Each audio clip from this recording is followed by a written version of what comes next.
आज के दौर में सब कुछ स्मार्ट है, तो आपके घर की लाइट्स क्यों पीछे रहे। मार्केट में अवेलेबल बहुत सारे ऑप्शंस में से विप्रो की स्मार्ट लाइट एक अच्छी और बेहतर ऑप्शन है आपकी नॉर्मल लाइट्स को रिप्लेस करने के लिए। विप्रो के स्मार्ट बल्ब की पूरी जानकारी के लिए वीडियो को पूरा देखिएगा और लाइक शेयर सब्सक्राइब करना मत भूलिएगा। तो चलिए इसके बॉक्स को ओपन करके देखते हैं कि इसमें क्या कुछ मिलता है और क्या स्मार्ट फीचर इसमें देखने को मिलते हैं। इसके बॉक्स में ओनली स्मार्ट बल्ब है और एक यूजर मैनुअल दिया हुआ है जिसके अंदर ये बताता है कि आप किस तरीके से अपने मोबाइल के अंदर इसको कनेक्ट कर सकते हैं। दिखने में ये बल्ब नॉर्मल बल्ब की जैसा ही है और बिल्ड क्वालिटी भी बिल्कुल उसके जैसी ही है। सबसे अच्छी बात ये है कि हमारे घर में जो नॉर्मल बल्ब वाले होल्डर होते हैं उन्हीं में ये लग जाता है। इसके सारे के सारे फीचर्स जो है इस बॉक्स पे लिखे हुए हैं जो हम इस वीडियो में टेस्ट भी करेंगे। तो जल्दी से इसको कनेक्ट करके सेटअप कर लेते हैं। इसके लिए आप विप्रो की स्मार्ट नेक्स्ट होम वाली ऐप को इंस्टॉल कर लें और लाइट को होल्डर में लगा के ऑन कर दीजिए। होल्डर में लगने के बाद लाइट जो है ऑन हो जाएगी या फिर ऑन ऑफ ब्लिंकिंग करने लग जाएगी जो हमें कनेक्ट करने में हेल्प भी करेगी। अब विप्रो वाली ऐप को ओपन करके स्टेप बाय स्टेप फॉलो करते जाएं। विप्रो वाली ऐप को ओपन करते ही ये आपसे लॉगिन करने के लिए बोलेगा, तो आप अपनी आईडी बना के इसमें लॉगिन कर लीजिए। आपको इस बात का ध्यान जरूर रखना है कि आप जो है वाईफाई 2.4 गीगाहर्ट्ज वाला ही इसमें यूज करें क्योंकि ये उसी पे ही कनेक्ट होगा।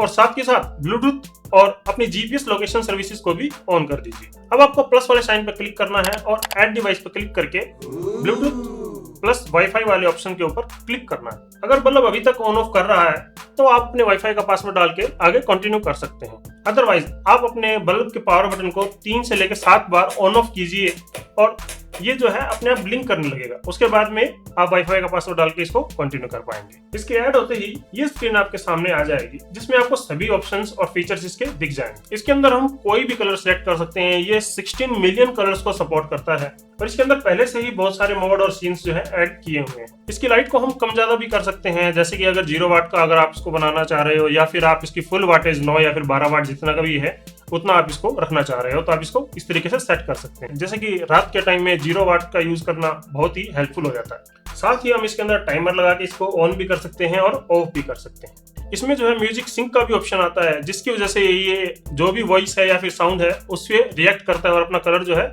चेंज करता है, जो कि एक डिस्को मोड की तरह यूज किया जा सकता है। इसमें सबसे फेवरेट मेरा फीचर जो है वो है वॉइस कमांड, जिसके अंदर हम गूगल असिस्टेंट या फिर एलेक्सा के थ्रू इसको कंट्रोल कर सकते हैं। जैसे कि अगर आप चाहें तो इसकी लाइट को डिम कर सकते हैं, कलर चेंज कर सकते हैं और भी बहुत सी चीजें जो भी फीचर्स है इसमें है सबके सब आप वॉइस कंट्रोल के थ्रू इसको यूज कर सकते हैं। जैसे कि dim both the lights to 10%। Sure. Setting to lights brightness to 10%. इसकी रेटिंग की बात की जाए तो इसको 5 स्टार ही मिलते हैं हर जगह। लेकिन एक जो प्रॉब्लम मैंने फेस की है वो ये है कि ये बार बार डिस्कनेक्ट हो जाता है अगर आपका वाईफाई या फिर इंटरनेट कनेक्शन जो है वर्क नहीं कर रहा होगा, जिसकी वजह से ये इस पे डिपेंडेंट हो जाता है। कॉस्ट के हिसाब से देखा जाए तो इसमें ज्यादा फीचर्स हैं और कम रेट है और सभी कंपनीज के मुकाबले। अगर इसको लेने का मन बना लिया है तो लिंक आपको डिस्क्रिप्शन में मिल जाएगा। आपको ये वीडियो कैसी लगी आप कमेंट में मुझे बताइएगा। अगर आपको कोई सुझाव या सवाल है तो कमेंट में आप मुझसे पूछ सकते हैं। मैं मिलता हूँ आपसे अगली वीडियो में, तब तक के लिए be tech aware, take care.